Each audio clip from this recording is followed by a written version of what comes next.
নমস্কার, আমার নাম সতীশ মাহাতো। আমি আমার দুটো ছেলে, আমি এইভাবেই সংসার চালাই। বেটারা খাতে দেই নেই, ওই পেনশন পাই, ওই পেনশন টাকার দ্বারা দিয়েই আমাদের টুকটাক করে চলে। এবং আমার টাকা পয়সার অভাবে আমরা চিকিৎসা করাতে পারি নাই। এখন আমরা আপাতত এই পাড়ার হসপিটাল থেকে আমরা 14% করতে এসেছি। তোমায় আমি ধন্যবাদ জানাই।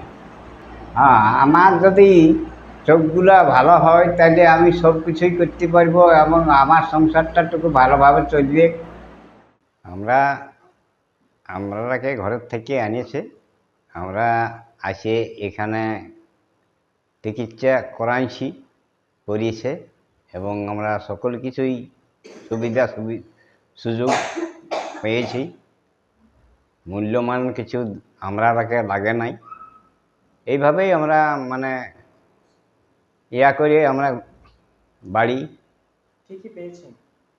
আমরা ওষুধ কথা সবই পেয়েছি। হ্যাঁ, খাবার দাবার সব পেয়েছি, আদর যত্নও পেয়েছি। এই করে আমরা এখন আপাতত অপারেশন হয়ে গেছে, সেটাই আমরা অবশ্য এখন সুস্থ।